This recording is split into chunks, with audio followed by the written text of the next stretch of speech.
good morning, viewers. Today we have with us Dr. Joseph Thomas. He heads research at Emkay Wealth, and he's joined us today to share his invaluable inputs on certain aspects of the markets. Very good morning, Doctor. Thank you for joining us. Good morning. Dr. Joseph, my first question is, the global markets have seen a lot of volatility in recent times. Do you see any light at the end of the tunnel? Is there going to be any stability in the emerging markets in near future? Yeah, we had seen some amount of sell-off in the international markets in the last 1 year or so. That's mainly because of one factor that during the pandemic and immediately thereafter, there was a significant addition of liquidity into the markets, especially interbank markets across the world, whether it's the US, Europe, or even in India. With the normalization of that policy of soft money policy, because of the normalization, the liquidity has been gradually withdrawn from the system by the central banks. That has led to a sell-off in the markets. So that liquidity normalization and hardening of interest rates is what has led to a fall in the equity markets. Generally what happens is that whenever interest rates rise and there is dwindling of liquidity, people would look at, book some profits in equities and look at alternate avenues like fixed income, gold and all that to invest into. It is this phenomenon that has led to the sell-off in the markets. There has been some amount of volatility also. Volatility usually happens when markets actually do not know which way to go. That volatility has been in response to data points which have been not very consistent, and also on account of the uncertainties on the direction of central bank policies. Okay. A little, moving away from the mainstream, but also something that has been getting a lot of attention are the energy prices globally. Yeah. Do you think the rising oil price will push the investors to more energy efficient and sustainable vehicles or options? Yeah. There has been a shift from oil to non-conventional energies like renewable energy and solar energy and all that. That has been to the tune of about 15%. There has been movement out of oil into these alternate energy avenues to the extent of about 15% in the last 10 years. It means that to that extent, the demand for oil has already come down by about 15%. Second is that for people to move into alternate energy sources or alternate energy, such avenues should be developed in a big way. And it is an expensive thing to do research on alternate energy and also to look at certain inventions or discoveries which would reduce energy costs. The fundamental thing there is that only if the oil prices stay above $100 per barrel or even $110 or $120 per barrel for a significant period of time, people would tend to spend some money on research on renewable energy and alternate energy sources. So far we have seen the oil prices staying below $100 per barrel, and only very fleeting moments it was above the $100 because of the Ukraine-Russia conflict and all that. So we need to see the oil prices at a significantly higher level, maybe $100 to $120 per barrel, for alternate energy research and such things to take shape and also to proceed so that people could save on the energy costs.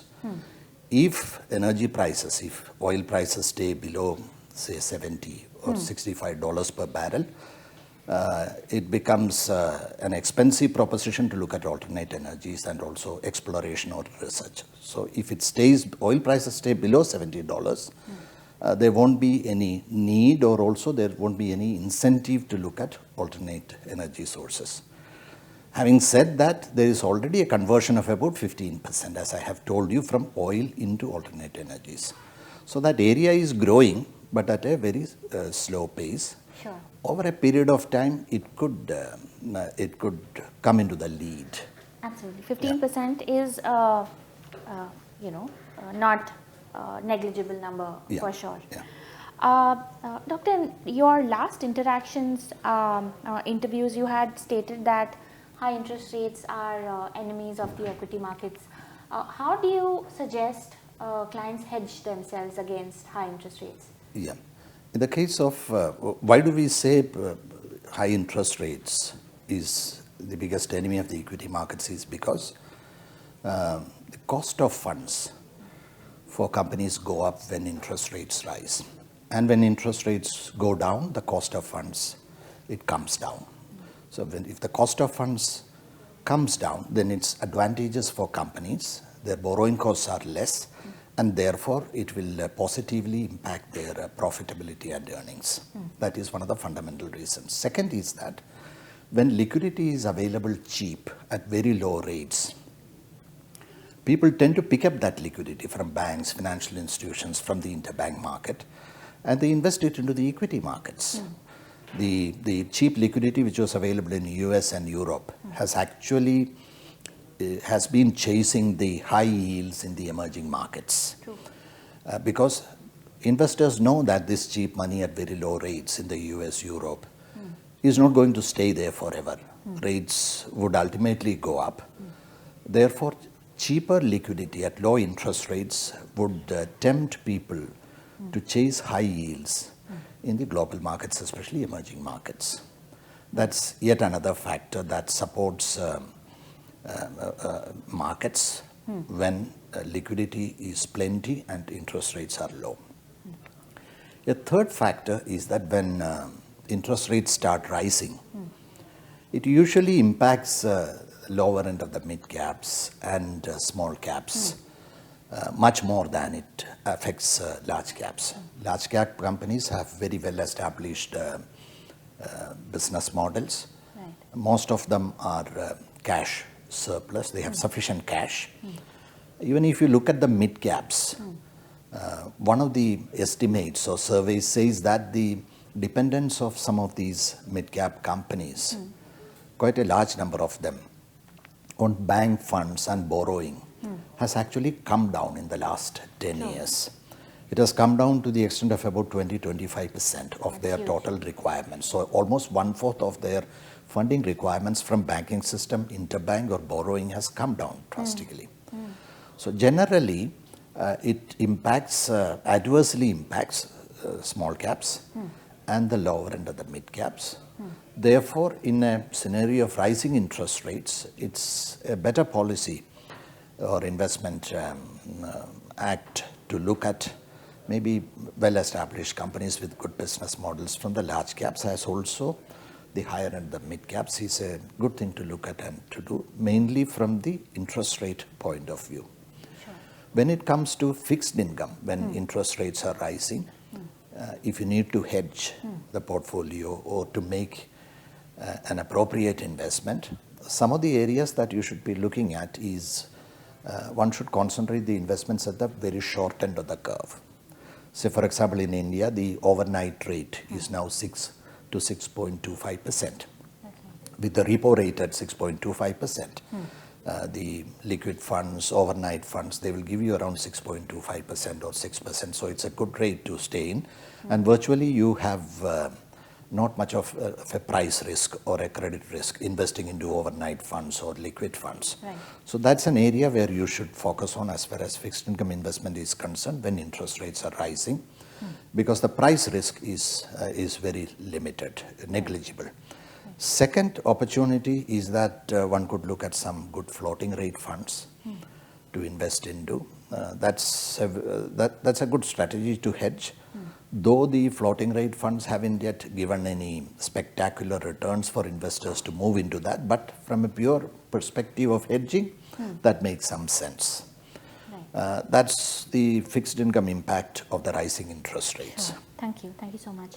My last question, Doc, will be, traditionally a lot of investors have looked at overseas investments, because rupee, dollar has always been stronger than rupee. So your view on rupee going forward, please? Yeah. the movement of the rupee, whether it's going to be strong or weaker, it depends on only two factors. One is trade, the other is investments.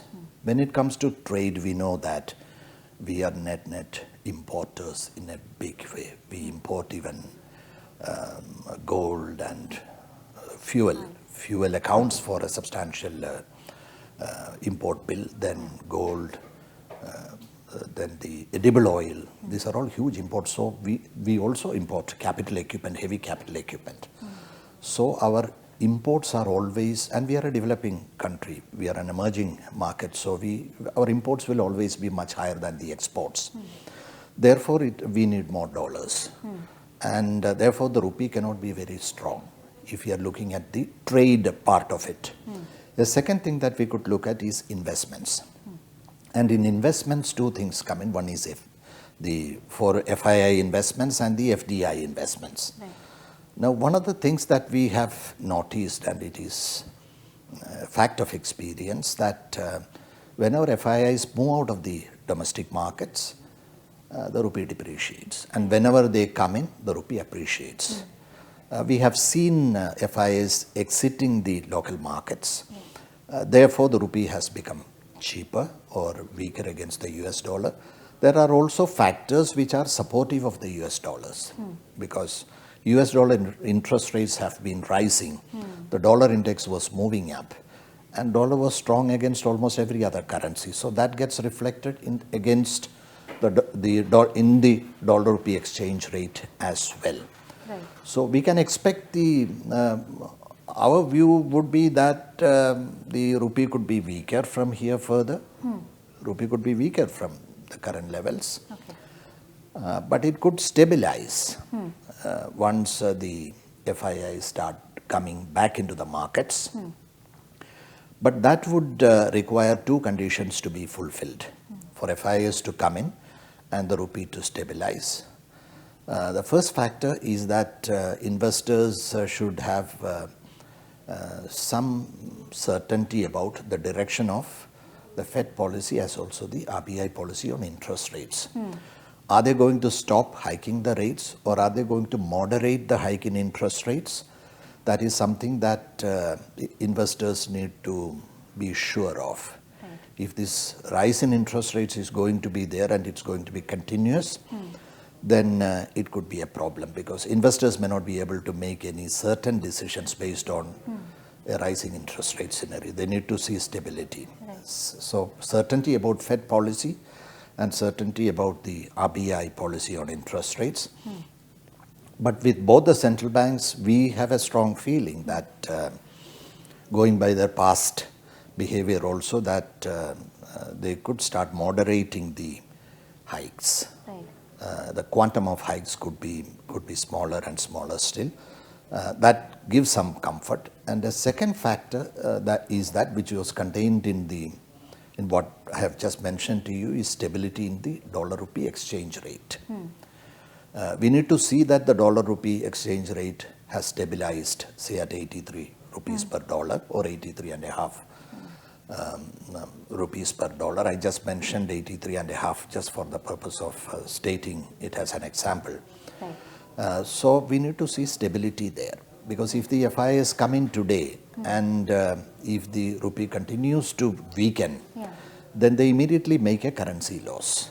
Right. Apart from the price gain or price loss, there will be this currency loss also. Right. So they would like to see, overseas investors would like to see stability in policy from both Fed and RBI, and also stability as far as the dollar rupee exchange rate is concerned.